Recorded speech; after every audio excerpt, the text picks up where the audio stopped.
ગત વર્ષની જેમ આ વર્ષે પણ મહારાણા પ્રતાપસિંહજીની ચેતકશની જે પ્રતિમા છે એ પ્રતિમા કેવડિયા સુધી statue of unity Sardar Vallabhbhai પટેલની પ્રતિમા સુધી આ યાત્રા પહોંચશે.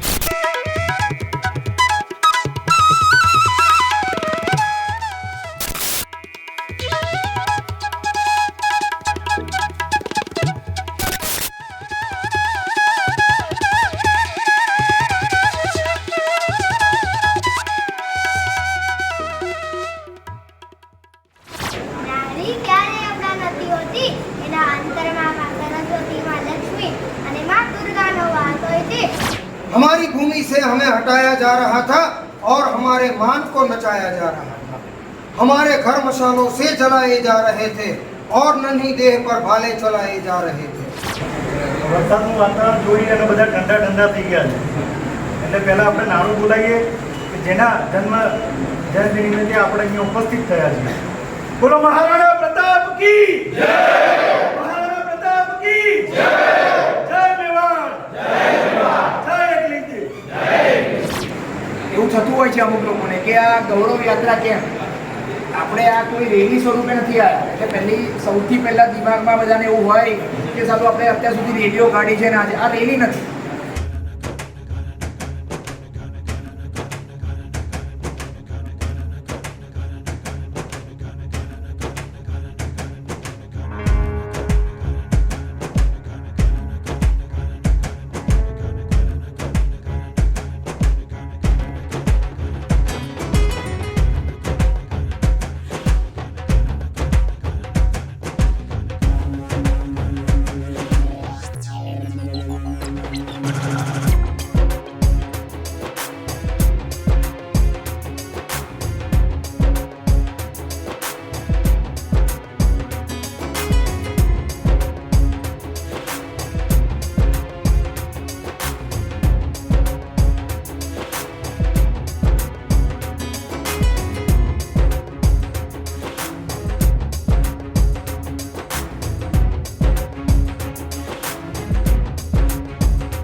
યાત્રા જે વડોદરાથી સ્ટેચ્યુ ઓફ યુનિટી ખાતે આ વર્ષે જવાની છે અને સ્ટેચ્યુ ઓફ યુનિટી ખાતે ત્યાં એક સાંસ્કૃતિક કાર્યક્રમનું પણ આયોજન છે. એટલે વાતો આપણા વારસાની, મહારાણા પ્રતાપસિંહજીની ઊંચાઈને છાજે એવી આ યાત્રા નીકળી શકે એવું મહારાણા પ્રતાપ સમિતિનો એક ઉદ્દેશ્ય હતો. આ ઉદ્દેશ્યને લઈને 18 વર્ણના લોકો એટલે મહેશ્વરી સમાજ, ઠાકોર સમાજ, પાટીદાર સમાજ અને બીજા અન્ય સમાજ પણ આ યાત્રામાં જોડાયા છે. આ યાત્રામાં તમામ સમાજ સહભાગી થયા છે. વડોદરાથી નીકળીને જ્યારે અહીંયાથી વિવિધ રાજમાર્ગો પર થઈ કેલનપુર ખાતે પહોંચશે એની પહેલાં વચ્ચેની વાત કરું તો ડભોઈ, બુજેઠા, તિલકવાડા, ગરુડેશ્વર આ તમામે જગ્યાથી અલગ અલગ લોકો ત્યાંથી આગળ જોડાશે અને આ યાત્રાને સ્ટેચ્યુ ઓફ યુનિટી ખાતે પૂર્ણ કરીશું. અને સાંસ્કૃતિક કાર્યક્રમમાં ભારતના વૈભવને, ભારતના દિવ્ય અને ભવ્ય જે વૈભવ છે એનો ઇતિહાસ છે એને વાગોળવાનો આ કાર્યક્રમ. એટલે આ વાતો આપણા વારસાની. હું આપ સૌના માધ્યમથી વડોદરાવાસી અને તમામ લોકોને નિમંત્રણ આપું છું કે અવશ્ય સાંજે 6:30 કલાકે વીર શહીદ ભગતસિંહ પ્રાથમિક શાળા સ્કૂલ એકતાનગર ખાતે આ કાર્યક્રમમાં ઉપસ્થિત રહેશો એવી આપના માધ્યમથી આપ સૌને હું નિમંત્રણ પાઠવું. જય ઇન્દ્રસિંહ ઝાલા, મહારાણા પ્રતાપ સમિતિ છે. અને આ કાર્યક્રમમાં ખૂબ મોટી સંખ્યામાં ત્યાં કેવડિયાથી લોકો પણ ઉપસ્થિત થવાના છે. ડભોઈથી જે લોકો આવવાના છે, બુજેઠા, તિલકવાડા, ગરુડેશ્વર અને હું એમ કહું કે કપુરાઈ, તમામ જગ્યાએથી અલગ અલગ જેમ યાત્રા આગળ વધશે એમ બધા લોકો યાત્રામાં જોડાતા જશે. શું મુખ્ય આકર્ષણનું કેન્દ્ર છે અને કઈ રીતે જવાનું? ગત વર્ષની જેમ આ વર્ષે પણ મહારાણા પ્રતાપસિંહજીની ચેતકશની જે પ્રતિમા છે એ પ્રતિમા કેવડિયા સુધી statue of unity Sardar Vallabhbhai પટેલની પ્રતિમા સુધી આ યાત્રા પહોંચશે અને ચેતક સહ જશે. સાથે સાથે આપ જોઈ રહ્યા છો કે તમામે તમામ ગાડી પર જેટલી પણ 4 વ્હીલર ગાડી અહીંયા આવેલી છે એ ગાડી પર એક અલગ રીતેનું એટલે ભારતની લોકશાહીમાં જેને બલિદાન આપ્યું છે. આજે આપણે વાત કરીએ છીએ લોકશાહીનો, હમણાં જ પર્વ આપણે ઉજવ્યો. આ લોકશાહી કોના બળ ઉપર છે?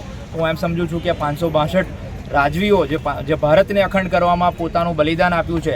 એટલે હું એમ કહું કે 890 બંદર હોય, 4.5 લાખ એકરથી વધારે જમીન હોય અને 562 રિયાસત ભારતને એક કરવામાં જ્યારે આપી હોય, આ ભારતને એક અખંડિતતામાં સૂત્રમાં બાંધવા માટે સરદાર વલ્લભભાઈ પટેલ સાથે સૂરમાં સૂર પુરાવીને આ અખંડ ભારતને મજબૂત કરવા માટે જ્યારે આ તમામ રાજવીઓ, એમાં સૌથી પહેલી વાત કરું તો અમારા કૃષ્ણકુમારસિંહ ગોહિલ ભાવનગરના જે સૌ પ્રથમ રજવાડું આપ્યું હતું અને ત્યારબાદ અન્ય તમામ રાજાઓએ આપ્યું છે. તો એ તમામ રાજવીઓના માનમાં, એ તમામ રાજવીઓના સન્માનમાં એમના રાજવીઓનો એ રાજવંશનો જે ધ્વજ હતો એ ધ્વજ આજે આપ સૌ અમારી ગાડી ઉપર જેટલી પણ ગાડી અહીંયા જોડાવાની છે, અલગ અલગ બધા રજવાડાના ધ્વજ છે, એના એમ્બલમ છે. એક અલગ રીતેનું કે આજની યુવા પેઢીને એ ખબર પડે કે એ કહેવાનો ઇન્ટેન્શન એ છે કે આજની આ યુવા પેઢીને આ ભારતના લોકશાહી પર્વમાં આ 562 લોકોનું પણ બલિદાન એટલું જ મહત્ત્વનું છે એ યાદ કરવા માટે એનો એક સૂચક કાર્યક્રમ અને એક સૂચક ગૌરવ લઈ શકાય, આખી ભારતની જનતા ગૌરવ લઈ શકે એ અર્થમાં નીકળતી યાત્રા એટલે ગૌરવ યાત્રા.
હવે હું કંજીસીને આગામી કહીશ કે જવાબ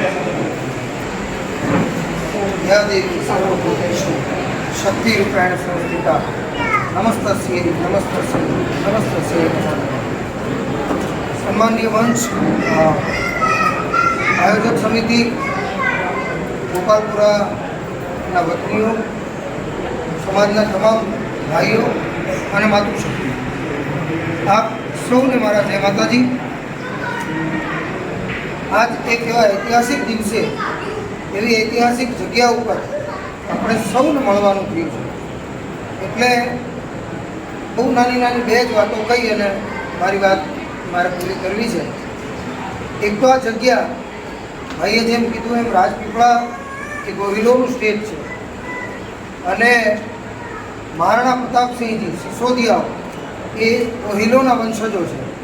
એટલે કવિ દાસ બાપુની આ એક પંક્તિ મને યાદ આવે કે ભાંગેલ ભાણું ભંગાર થઈ અને કહારાની ઘેરે કૂટાય, દાદ પોતાનું મળે પોતાને, પછી એની અણહાર ન ઓળખાય. આખી એક ચાલી આવતી પરંપરા, અને એ પરંપરાને આ યુવાન મિત્રો એમણે જે રીતે આયોજન કર્યું, નહીતર એક સમય એવો વચ્ચે આવી ગયો, ભારત આઝાદ થયું એના પછીના જે 60 વર્ષ, એ સમયગાળો આપણા માટે એવો હતો કે ત્યારે કોઈ પણ ફિલ્મ જોવો તમે એટલે એ ફિલ્મમાં ક્રૂર માણસ જેને બતાવવામાં આવે ને એ ઠાકુર જ હોય, એ ગામધણી હોય એને જ ક્રૂર બતાવવામાં આવે, એ જ ખરાબ કામ કરતો હોય એવું બતાવવામાં આવે. આની પછી આ બાબતોને દૂર કરવા માટે એક સીધું ગણિત છે. હું અને તમે બધા અહીંયા કોઈ જાતનું ભાષણ કરવું જ નથી, બે નાની વાતો જ મારે કરવી છે. આપણને બધાને ખબર છે કે હું તમને પહોંચી ન શકું એટલે પછી હું તમારા માટેની ખરાબ વાતો શરૂ કરી દઉં. આ એક જ બાબત એને ફિલ્મ ઇન્ડસ્ટ્રીમાં સતત બતાવવામાં આવી, અને મીડિયા એક એવી વસ્તુ છે કે જે સતત તમે જુઓ, સાંભળો કે વાંચો એટલે તમારા માનસ પટલ ઉપર એની અસર થાય. એમ થતાં એક સમય એવો આવ્યો કે ત્યારે એવું કહેવામાં આવતું કે આ લડાકુ હતા અને ગમે ત્યાં ઝઘડતા. હવે ગમે ત્યાં ઝઘડતા એની પાછળના કારણો શું હતા? हमारी भूमि से हमें हटाया जा रहा था. ये कारणों जो जुओ ने तो खबर पड़े. हमारी भूमि से हमें हटाया जा रहा था और हमारे मान को नचाया जा रहा था. हमारे घर मसालों से जलाए जा रहे थे और नन्ही देह पर भाले चलाए जा रहे थे. हमें हाथियों के पैरों तले कुचला मिटाया जा रहा था. अरे हमें कायर, अति कायर बताया जा रहा था. ऐसे वक्त में अड़ते नहीं तो क्या करते? अरे कोई तो बताओ हमें कि हम लड़ते नहीं तो क्या करते? ये जे लड़त थी, स्वाभिमाननी जे लड़त थी, मां मेवाड़नी आज़ादी माटेनी जे लड़त थी, એ લડત માટે થઈ અને એ વિસ્તારના લોકો જેને કીકાના નામથી ઓળખતા, અને આખું ભારત અને આખી દુનિયા જેને ભારતનું સ્વાભિમાન, એકલિંગજીનો દિવાન, શૂરવીર મહારાણા પ્રતાપસિંહજીના નામે ઓળખે, એ મહારાણા પ્રતાપસિંહજીની જન્મ જયંતિ તિથિ પ્રમાણે આજે અને એ દિવસે આપણે મળવાનું થયું છે. એટલે આ એક એવું વ્યક્તિત્વ, એવું વિરાટ વ્યક્તિત્વ, હું મારા મોટાભાગના કાર્યક્રમોમાં કહું છું કે મહારાણા પ્રતાપ કે શિવાજી મહારાજ આ બેમાંથી એક કંઈ ભગવાન નહોતા. આપણને બધાને ખબર છે કે છત્રપતિ શિવાજી મહારાજ એ ભગવાન નહોતા, મહારાણા પ્રતાપસિંહજી એ ભગવાન નહોતા. છતાંય આપણા ઘરમાં આપણે એના ફોટા રાખીએ છીએ અને હવાર સાંજ એની પૂજા કરીએ છીએ. એ શું કામ? કારણ કે બધાને ખબર છે કે શૂરવીર મહારાણા પ્રતાપસિંહજી કે છત્રપતિ શિવાજી મહારાજ આ બે ભગવાન નહોતા. પણ આ બે જો ન હોત ને તો અત્યારે આપણા જેટલા મંદિરો છે ને એમાંના એક પણ મંદિરમાં ભગવાન ન હોત. ભગવાનને જાળવવાનું કામ જેમણે કર્યું છે ને એ આપણા તમામ માટે આરાધ્ય એવા એક વ્યક્તિત્વ, એના જન્મદિવસે મળવાનું થયું છે. ત્યારે ભારતની જે જૂની પરંપરા હતી, અખંડ રાજપૂતાના, અખંડ આર્યાવર્ત, અને ત્યાંથી ધીમે ધીમે આ ભારત ઉપર શક આવ્યા, હુણ આવ્યા, તુર્ક આવ્યા, મુગલો આવ્યા, અંગ્રેજો આવ્યા. તમામ ભારતને ચૂસાય એટલો ચૂસી અને નીકળી ગયા અને છેલ્લે ભારતને ખોખલો કરી અને આ લોકશાહી માટે આપી અને ગયા. ત્યાં સુધી રાજાશાહીનો જે યુગ હતો એ યુગની એક જ નાની એવી વાત. અત્યારે તો લોકશાહીનો સમય છે. પહેલાં રાણીની કુખે જન્મે એ રાજા હોય, હવે રાજા રોઢાની પેટીમાંથી જન્મે છે. એટલે એ વિષયમાં આપણે નથી પડવું, પણ રાજાશાહીનો યુગ અને આ લોકશાહીનો યુગ બેયની તુલના એક જ નાના એવા પ્રસંગથી કરી દઉં. આપણા 562 કુલ 565 રજવાડાઓ, એમાંના 562 રજવાડાઓ એ લોખંડી પુરુષ સરદાર વલ્લભભાઈ પટેલની સમજાવટથી 562 રજવાડાઓ એ અખંડ ભારત માટે થઈ અને પોતાના રજવાડા આપવા માટે સહમત થઈ ગયા. આ 562માંથી 222 કરતાં વધારે રજવાડાઓ એ માત્ર ગુજરાતના હતા. એ ગુજરાતનું એક નાનું એવું સંસ્થાન એટલે અમરનગર. અમરેલી જિલ્લાનું વડિયાની બાજુમાં આવેલું અમરનગર, અને એ અમરનગરના સ્ટેટ એ અમરાવાળા દરબાર. અમરાવાળા દરબારને સિગારેટનું વ્યસન હતું, એટલે ડાયરો ભરી અને બેઠા હોય એમાં સિગરેટ પીવે. એક વખત કારભારી આવી અને આખા મહિનાનું સરવૈયું એનું બિલ આપ્યું. સરવૈયું આપતી વખતે કારભારીએ એમ કીધું કે દરબાર સાહેબ, આપણે 9 જણાને નોકરીમાંથી કાઢી મૂકવા પડે એવું છે, એમને રજા આપી દેવી પડે એવું છે. કે કેમ? કે 9 જણા નહીં હોય ને તોય આપણા રાજનું કામ તો એમને ચાલશે, એ 9થી કોઈ ફેર નથી પડે એમ. પણ રાજની તિજોરી ઉપર 9 જણાના પગારનો જે ભાર પડે એ ભાર ઓછો થાય ને, એટલા માટે આપણે 9 જણને નોકરીમાંથી રાજીનામા અપાવી દઈએ. દરબારે પૂછ્યું એમનો પગાર કેટલો છે? એમની એક સ્વાભાવિક સંખ્યા કીધી કે આટલા રૂપિયા 9 જણનો પગાર થાય. હવે કુદરતી ક્રમ એવો હતો કે એમના હાથમાં જે આખા મહિનાના ખર્ચનું સરવૈયું આવ્યું ને, એ સરવૈયામાં દરબારની 1 મહિનાની સિગારેટનો ખર્ચ એ આ 9 જણાના પગાર જેટલો થતો હતો. રાજપૂત કેટલો સંવેદનશીલ હોય, પોતાના હાથમાં રહેલી જગતી સિગરેટ એને પોતાના હાથથી તોડી અને નીચે નાખી દીધી અને કારભારીને કીધું કે હવે કાલથી મારા માટે સિગરેટ ન મંગાવતા, આ 9 જણને આપણે નોકરીમાં રાખવાના છે. કારભારીએ કીધું બાપુ હવે એની જરૂર નથી, ખોટા શું કામ એને, અને આપને બહુ જૂનું વ્યસન છે, આ છૂટશે નહીં. દરબારે કીધું કે મારી સિગરેટ નહીં હળગે ને તો હાલશે, પણ આ 9 જણાના ઘરના ચૂલા નહીં હળગે ને તો એના સંતાનોનો જે શ્રાપ લાગશે ને એ મારી પેઢીઓને જીવવા નહીં મળે. આ રાજાશાહીનો સમય હતો. અને એના પછી જે કટોકટીનો આપણા માટે કાળ આવ્યો, એ કાળ કેવો હતો? વિદેશની ધરતીમાંથી એક વિધર્મી હુમલાખોર માત્ર 250 જણાને લઈને આવે અને ઉત્તરાંચલથી એણે આખા ભારતના મંદિરો, કેમ કે એ વખતે સૌથી વધુ સંપત્તિ મંદિરોમાં હતી, આ મંદિરોને એટલા માટે તોડતા અને લૂંટતા. મંદિરો અને નાના મોટા રજવાડાઓને તોડી લૂંટી અને આગળ વધતો હતો. આગળ વધતા વધતા બિહારમાં આવ્યો. એ વિધર્મી હુમલાખોરનું નામ હતું બખતિયાર ખિલજી. અને બખતિયાર ખિલજી હુમલા કરી, લૂંટ ચલાવી, સંપત્તિ ભેગી કરી, એમ કરતો કરતો કરતો બિહારમાં આવ્યો. બિહાર એટલે અત્યારે આપણે જે સમજતા હોય, પણ એક સમયે આખા ભારતમાં સૌથી વધુ વિદ્યા પ્રાપ્તિ માટે લોકો ક્યાંય જતા હોય ને તો એ બિહારમાં જતા. સૌથી વધુ બૌદ્ધ ભિક્ષુઓ ક્યાંય હોય ને તો એ બિહારમાં હતા.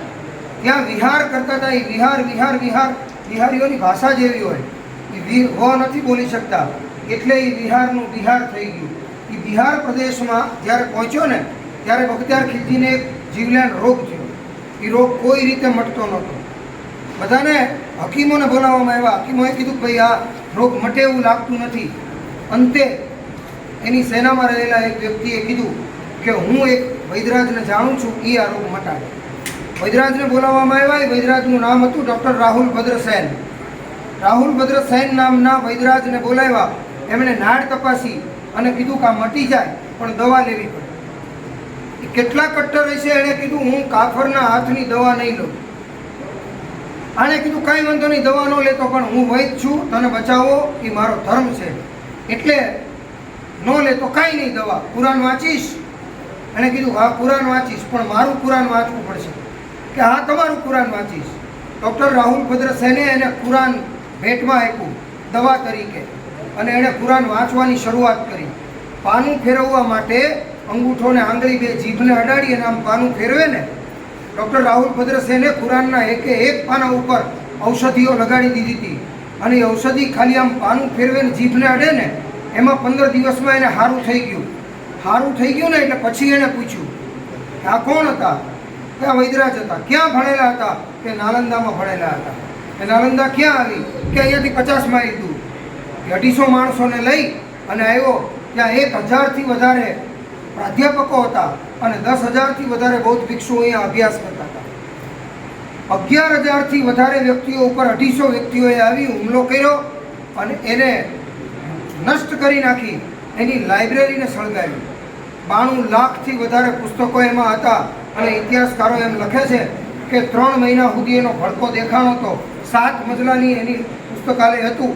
92 લાખથી વધારે પુસ્તકાલયોનો એને નાશ કરી નાખ્યો અને એ નાશ કરીને ત્યાંથી નીકળી ગયો. એને ખબર હતી કે કોઈ પણ દેશને પાયમાલ કરવો હોય ને તો એના જ્ઞાનને પાયમાલ કરી દેવું પડે. એટલા માટે એણે આખી લાઇબ્રેરીને નષ્ટ કરી નાખી. અને આપણી કઠણાઈ ફિલ્મોમાં આપણને આવા બતાવે. અને એના પછી હજી આજે આટલો મોટો વિધર્મી અહીંયા આવી લૂંટ ચલાવી ગયો. એ જ નાલંદા વિદ્યાપીઠ આજે તમારે ગૂગલ કરી લેવાની છૂટ. નાલંદાથી માત્ર 42 કિલોમીટર દૂર આજે એના નામનું રેલવે સ્ટેશન છે બખ્તિયારપુર. તમે કાલે ગૂગલ કરી અને જોઈ લેજો. નાલંદાથી 42 જ કિલોમીટર દૂર હજી આજે બખ્તિયારપુર છે. જો આ ઘટના રાજસ્થાનમાં બની હોત ને તો આ બખ્તિયારપુર ન હોત. કારણ કે ત્યાં અમારો એકલિંગજીનો દિવાન શૂરવીર મહારાણા પ્રતાપસિંહજી હોત અને કોઈ પણ સંજોગે એને ઝુકાવત અને ત્યાં એનું નામ ન લાગવા દે. જોકે હવે લાંબો સમય નથી, બુલડોઝર ચાલે છે એટલે એ નામે ફરી જશે. એમાં કંઈ બહુ હવે રાહ જોવાની જરૂર નથી. એટલે એક એવા વિરાટ વ્યક્તિત્વના જન્મદિવસે આપણે સૌને અહીંયા મળવાનું થયું છે. આટલી મોટી સંખ્યામાં માતૃશક્તિ છે. એટલે ક્ષત્રિયાણી બેને બહુ નાના એવા દીકરીમાં એમણે બહુ સરસ વાત કરી. એક વાત હું ખાલી કહી દઉં કે ક્ષત્રિયાણી શું કરી શકે, ક્ષત્રિયાણીની તાકાત શું હોય. હાવ નાની એવી એક જ દુઆમાં 4 ચરણ અને 2 જ લીટીમાં આવતી વાત. રાજપૂતાણી લીમડાને દૂધ પીવડાવતા હતા. મોટે ભાગે પાણી પીવડાવાય ને, પણ કડવા લીમડાને રાજપૂતાણી દૂધ પીવડાવી અને ઉછેરતા હતા. એની બહેનપણીએ પૂછ્યું કે ગાંડી થઈ ગઈ છો, આને દૂધ ન પવાય. કે કેમ? એ તો ઝાડવું છે, આને પાણી પાવ ને તોય ઉગે. દૂધનો આવો ખર્ચો કરવાની જરૂર નથી. ક્ષત્રિયાણીએ કીધું કે તારા માટે આ ખાલી ઝાડવું હશે, મારા માટે તો મારા ધણીના ઘાવ દૂર કરનારી ઔષધિ છે. અને એ ઔષધિ જેટલી પોષક હોય ને એટલી મારા માટે વધારે સારી ને, એટલા માટે હું એને દૂધ પાઈ અને આ લીમડાને ઉજેરું છું. કેમ કે મને ખબર છે મેં એવા વ્યક્તિનો ચૂડલો પહેર્યો છે કે કાલ ધીંગાણાનો ઢોલ વાગશે ને એટલે એ રણ મેદાનમાં જશે, બોટીએ વેતરાઈ જશે, છાતી ઉપર ઘા સહન કરી વિજયને પ્રાપ્ત કરી અને પાછા આવશે ને ત્યારે એના ઘા ભરવા માટે મારે જે ઔષધિની જરૂર હશે ને એ ઔષધિ એ મને આ લીમડામાંથી મળશે ને. એટલે હું આને દૂધ પીવડાવી અને આ લીમડાને ઉજેરી અને મોટો કરું છું. એક ક્ષત્રિયાણી પીળા પડી ગયેલા, લોહી ઉડી ગયેલું. એટલે બેનપણીએ પૂછ્યું કે આટલા બધા પીળા પડી ગયા છો, કોઈ રોગ છે કે ના? તો કે ઓખદ જાણે ઘણા પણ રોગ ન જાણે લો. મને રોગ શું છે ને એ દુનિયાને ખબર નથી, ઔષધિની ખબર છે. ઓખદ જાણે ઘણા જણા પણ રોગ ન જાણે લો. કે કેમ? કે પીયું કેસરિયા ન પિયા ને, હું પીળી હીણ રોગ. મારા પતિએ જીવનમાં ક્યારેય કેસરિયા નથી કર્યા ને, એ ચિંતામાં હું પીળી પડી ગઈ છું. આ ક્ષત્રિયાણીના બે પહેલ. પોતાના પતિ માટે, પોતાના પીયું માટે, પોતાના ભરથાર માટે એની એક જ અપેક્ષા હોય કે મરજો અને કા મારજો, પીયું પીઠ મ દેજો લગાર, નકર મારી સૈયર મેણા મારશે. કે આ તો કાયર નરની નાર. મ્યુનિસિપલ કાઉન્સિલર તરીકે મારે જ્યારે કોઈ પણ સ્કૂલમાં જવાનું થાય ને હું આ પહેલો પ્રશ્ન એક જ કરું કે ફલાણી ફિલ્મમાં સલમાન ખાને કેવા રંગનો શર્ટ પહેર્યો હતો, બધાય જવાબ આપો. પણ પછી એમ કહું કે આ હિન્દુસ્તાન જેની ઉપર ટકી રહ્યું છે ને એ શૂરવીર મહારાણા પ્રતાપસિંહજી, એમની જનેતાનું નામ શું હતું? એટલે 500 છોકરા હોય ને એમાંથી એકાદાનો કદાચ હાથ ઊંચો થાય તો થાય, બાકી 499ને ખબર નથી. શું કામ? કેમ કે સતત પબજીમાં ફરનારા યુવાનો થઈ ગયા. જયવંતાબાઈ સોનીગ્રા શાખાના ચૌહાણોના એ દીકરી હતા.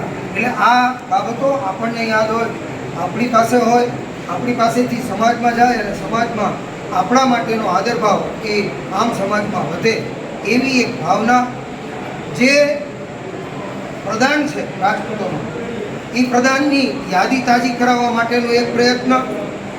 એક સાથે 562 દેશી રજવાડાઓ એ આપી દેવા. અત્યારે ભાઈ કોઈને 2000 રૂપિયા ઉછીના નથી આપતા. અને આ પોતાની સંપત્તિ ભાવનગર સ્ટેટનું એ સમયનું તમે છેલ્લું ગેજેટ કાઢો તો તમને ખબર પડે કે ભાવનગર દરબાર એક વર્ષમાં કેટલું કમાતા હતા.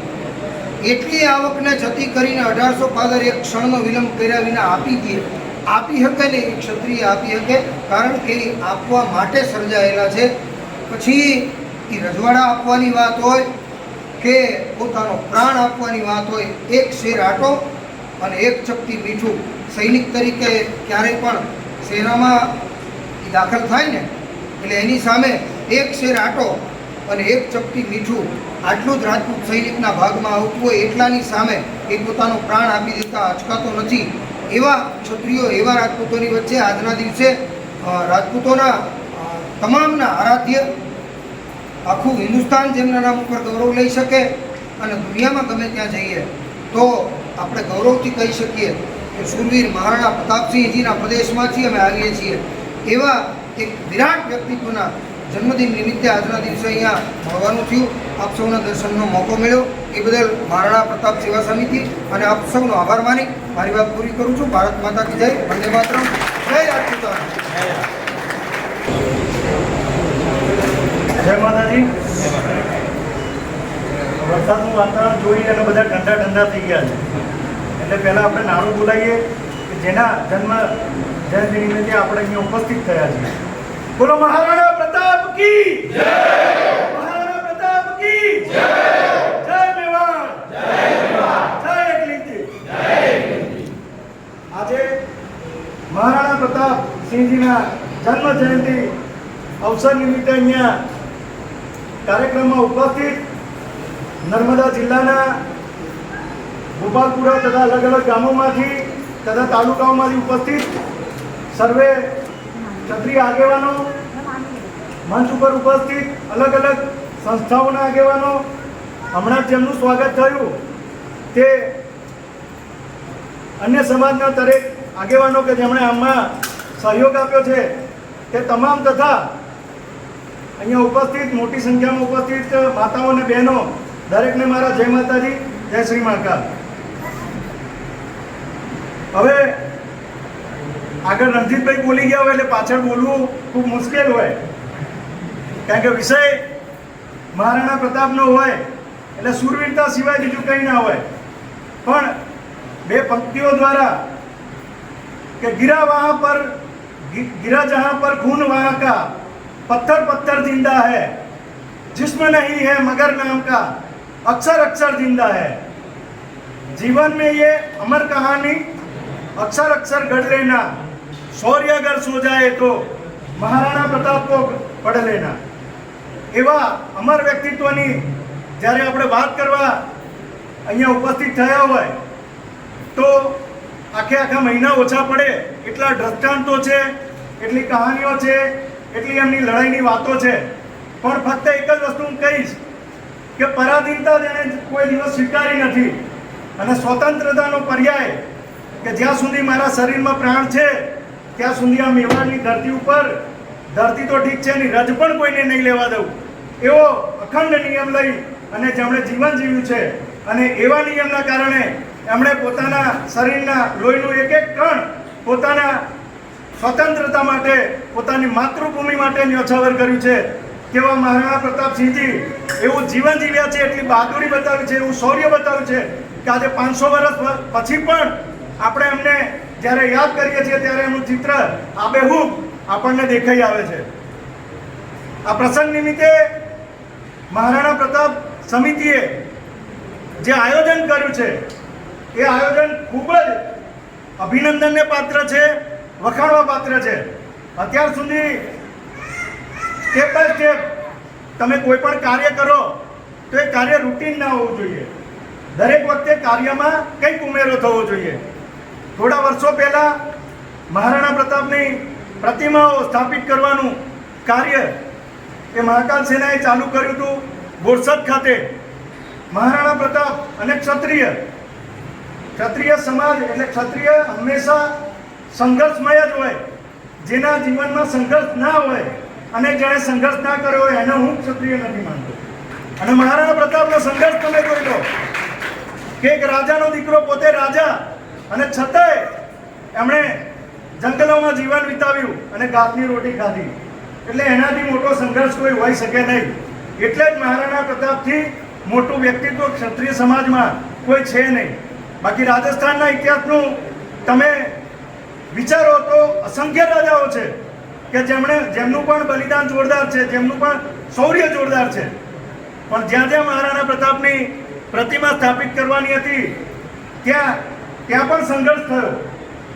બોરસદ હોય, સાવલી હોય, વડોદરા હોય, આણંદ હોય કે ગમે ત્યાં નાનો મોટો સંઘર્ષ એટલે તરત જ આપણને મહારાણા પ્રતાપ યાદ આવે અને આપણે નિડરતાથી ઊભા રહીએ કે ગમે તેવું રાજકારણ હોય, ગમે તેવું વ્યક્તિત્વ સામે હોય કે ગમે તે વિરોધી હોય, પણ અમે કોઈ પણ હિસાબે મહારાણા પ્રતાપને સ્થાપિત કરીશું.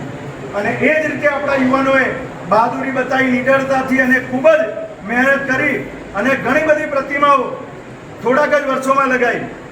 ત્યારબાદ મહારાણા પ્રતાપ સમિતિ કે તેમણે ચેતક શાહ મહારાણા પ્રતાપની પ્રતિમા એ લઈ અને આખા વડોદરામાં ભ્રમણ કર્યું.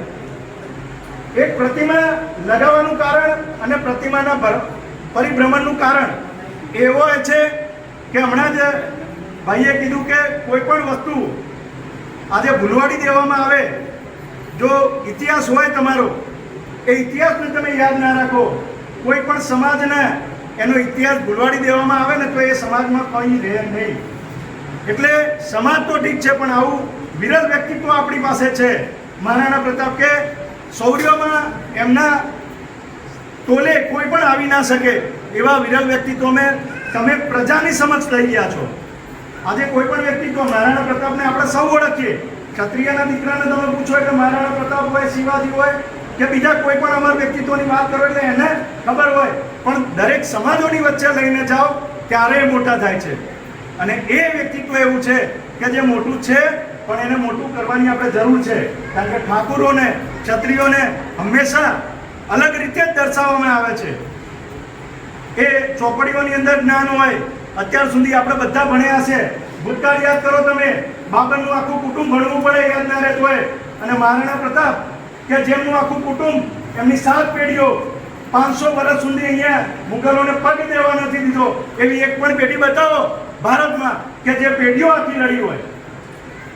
મહારાણા સાંગા હોય, મહારાણા ઉદયસિંહ હોય, મહારાણા પ્રતાપ હોય, જે અમરસિંહજી સુધી લઈ અને મહારાણા સાંગા સુધી એમના દાદાઓ પરદાદાઓ એવા યુદ્ધો લડ્યા છે કે જોઈ અને એમને હજારો કિલોમીટર સુધી દૂર ભાગી જવું પડ્યું. એવા અમર વ્યક્તિત્વની વાત આપણા ચોપડામાં ક્યાંય, આપણી ચોપડીઓમાં ક્યાંય ભણાવવામાં આવતી નથી.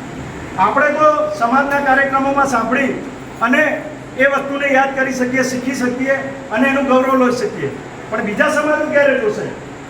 એટલે આ તમે જે કામ કર્યું છે ખૂબ જ વખાણવાને લાયક છે, અભિનંદનને પાત્ર છે. અને એનાથી પણ વધારે એ યાત્રા બરોડાથી લઈ અને સ્ટેચ્યુ ઓફ યુનિટી, એકતાનો એક એવો સંદેશ દુનિયાભરમાં કે આખી દુનિયાએ SOU એટલે આખી દુનિયા એકતાના સંદેશ તરીકે સરદાર વલ્લભભાઈ પટેલ કે જેમણે રાજા રજવાડાઓને એકત્રિત કર્યા અને રાજાઓએ પણ એમના ઉપર વિશ્વાસ મૂકીને, એમના વ્યક્તિત્વ ઉપર વિશ્વાસ મૂકીને પોતાનું તન, મન, ધન અને રજવાડું સમર્પિત કરી દીધું એક જ કલમના ઝાટકે. એવા રાજાઓ અને એમાંથી પણ શ્રેષ્ઠ ક્ષત્રિય રાજા કે જેમને તમે પ્રતિમા સ્વરૂપે અહીંયા લઈને આવ્યા. આ તો અત્યારે વરસાદ છે, નહીં તો એ પ્રતિમા ત્યાં જવાની હતી. એ ફોટોગ્રાફી કાલે પેપરમાં, ન્યૂઝપેપરમાં આવત ને તો સાચું ગૌરવ, ભારતના બંને ગૌરવ એક સાથે અહીંયા પ્રસ્થાપિત થાત અને એ ન્યૂઝની હેડલાઇન બનત. એટલે આવા ઉમદા વિચાર અને આવા ઊંચા વિચાર માટે હું મહારાણા પ્રતાપ સમિતિને ખૂબ જ અભિનંદન આપું છું. હમણાં એમણે આપણને જે મોમેન્ટો આપ્યો એની અંદર પણ એમના વિચારો છે કે દરેક સમાજો સાથે એક વૈચારિક આપણું ગઠબંધન હોવું જોઈએ. આપણને ખરાબ બતાવ્યા છે, આપણે કોઈને ખરાબ બતાવવા નથી, કારણ કે જે વીતે જે જાણે છે. અને ક્ષત્રિય સમાજે હંમેશા દરેક સમાજનું રક્ષણ કર્યું છે, ધર્મનું રક્ષણ કર્યું છે, માતાઓ બહેનો માટે જીવ આપ્યા છે, ગાય માટે જીવ આપ્યા છે. તો એની અંદર દરેક સમાજ આવી જાય કે દરેક સમાજને રક્ષણ કરવા માટે આપણે બલિદાન આપ્યું છે. તો અત્યારે હાલ પણ એ દરેક સમાજને સાથે લઈ ચાલે તો આપણે સાચું ક્ષત્રિય જીવન જીવી શક્યા કહેવાય. આપ સૌ આટલી મોટી સંખ્યામાં ઉપસ્થિત થયા. છેલ્લા ઘણા વખતથી આ કાર્યક્રમને લઈને વડોદરા શહેર અને અલગ અલગ વિસ્તારોમાં જ્યારે આ મિટિંગો કરવાની હતી ત્યારે આ વિષયને લઈને વડોદરામાં અલગ અલગ સમાજો સાથે મળવાનું થતું હતું. આભાર વિધિ એક આ કાર્યક્રમનો આ ચોક્કસ આપણે ભાગ છે, પણ એક વાત મૂળ આપણા રણજીતસિંહ અને વિજયસિંહ બાબુએ કીધી એટલે મને એક યાદ આવી કે આ ગૌરવ યાત્રાનો મૂળ ઉદ્દેશ્ય શું છે. આપણે ગૌરવપત્ર આપ્યું છે, એવું થતું હોય છે અમુક લોકોને કે આ ગૌરવ યાત્રા કેમ, આપણે આ કોઈ રેલી સ્વરૂપે નથી આવ્યા. એટલે સૌથી પહેલાં દિમાગમાં બધાને એવું હોય કે સારું આપણે અત્યાર સુધી રેલીઓ કાઢી છે ને આ રેલી નથી. આ ભારતમાં કે ગુજરાતમાં કે વડોદરામાં નીકળતી એક એવી ઘટના છે કે એવી અત્યાર સુધી ના નીકળી હોય એવી એક આ યાત્રા છે કે જે ભારતના વીર પુરુષ મહાપુરુષને વાગોળવાની વાતો કરતી હોય. એટલે આ ગૌરવ યાત્રાના સ્વરૂપમાં આપણે ઉજવીએ છીએ. અને સાથે સાથે આ ગૌરવ યાત્રાના સંદર્ભમાં આપણે આ ભારતભરના 562 રિયાસત જેમ બાપુએ વાત કરી તો એ લોકોનું જે બલિદાન હતું એ લોકોના બલિદાનને વાગોળવાનો દિવસ. એ લોકોના બલિદાન એટલે 4.5 થી 4 લાખ એકર જમીન હોય, 980 બંદર હોય કે 562 રિયાસત હોય. જ્યારે આટલું સર્વસ્વ આપ્યું હોય એટલે આજની લોકશાહીમાં આ 562 લોકોનું બલિદાન એ આજનો યુવા, આજનો ભારતીય યુવા યાદ રાખી શકે. આજનો ભારતીય યુવા મત કરવા જરૂર જાય છે, પણ આ મત આ લોકશાહી કોના બળબૂતા પર આવી છે એને યાદ રાખી શકે. એના સંદર્ભમાં ઉજવાતી એક આ યાત્રા છે કે આજનો યુવાન, ભારતનો યુવાન, આવનારી પેઢી આ વાગોળ તોડે એને ભૂલી ના જાય. એટલે મને એવું થાય છે કે આ ગૌરવ યાત્રાના સંદર્ભમાં એમને એક સરસ એક શાયરીથી વાત કરી, હું એના આગળ વધારું कि करीब 1200 वर्ष तक भारत को गुलामी की बेड़ियों में रखा गया था. करीब 1200 वर्ष तक भारत को गुलामी की बेड़ी में रखा गया था, पर कोई वर्ष नहीं होगा ऐसा प्रत्येक वर्ष भारत के किसी न किसी कोने से आज़ादी की ललक के साथ लोगों ने अपने आप को बलिदान चढ़ाया हो. अरे लोग लड़ते रहे, जूझते रहे, पर कभी गुलामी को मन से स्वीकार नहीं किया था इस भारत भूमि ने. जो भी सल्तनत आई, जो भी साइड हटाया, सबके खिलाफ लड़ने का सामर्थ्य इस भारत भूमि में पहले से रहा. जो भी परिस्थितियाँ थी, अनुकूल थी, सानुकूल थी, विपरीत थी, सामूहिक थी, जो भी थी, पर लोग लड़ते रहे. और इंसान तो क्या, चेतक तक लड़ता रहा. ये स्वाभिमान की लड़ाई. और आज विडम्बना ये है कि वीर पुरुषों को बुला दिया जाता है, उनके नाम को भ्रमित किया जाता है. तब मैं कहना चाहूँगा कि चाहे कोई भी समाज हो, यहाँ बहुत सारे समाज ने 18 वर्ग આપણે એવું કહે છે 18 વર્ગને આ યાત્રામાં સાથ આપ્યો છે. તો હું કહેવા માંગીશ કે ચાहे कोई भी समाज हो, अगर वो अपना इतिहास भूल जाता है तो इतिहास को पुनः रचने की ताकत भी खो देता है. इतिहास वही रच सकते हैं जो इतिहास के झरोखों से प्राण शक्ति पाते हैं. इसीलिए हमारे आदर्श, हमारे वीर पुरुष और वीरंगनाओं की ये गाथाएं ये पीढ़ी दर पीढ़ी संक्रमित होने चाहिए. हर पीढ़ी को उसका पता होना चाहिए, हर पीढ़ी को उसके लिए गर्व होना चाहिए. और इसी अर्थ में ये गौरव यात्रा.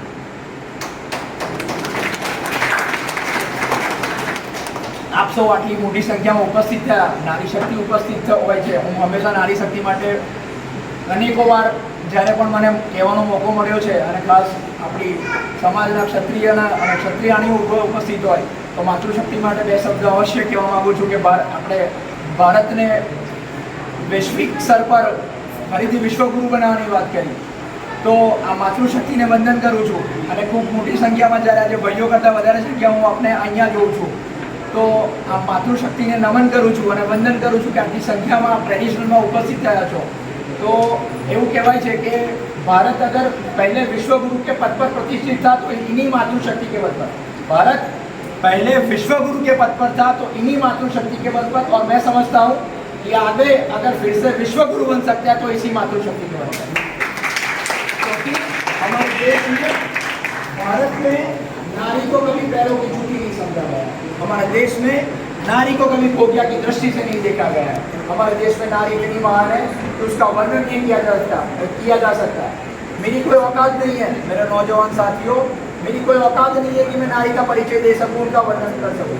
पर किसी कवि ने बड़ी खूब पंक्तियों में उनका वर्णन किया. उनकी चंद लाइनें रखकर मैं अपनी बात को समाप्त करूंगा कि मेरा परिचय इतना है मैं भारत की तस्वीर हूँ. मेरा परिचय इतना है मैं भारत की तस्वीर हूँ. मातृभूमि पे मर मिटने वाले उन मतवालों की मैं पीर हूँ. मैं उन वीरों की दुहिता हूँ जो हास्य झूला झूल गए. मैं उन शेरों की माता हूँ जो रण प्रांगण में जूझ गए. मैं जीजा की अमर सहेरी, पन्ना की परछाया हूँ. मैं कृष्ण के कुल की मर्यादा, लक्ष्मी की शमशीर हूँ. मेरा परिचय इतना है मैं भारत की तस्वीर.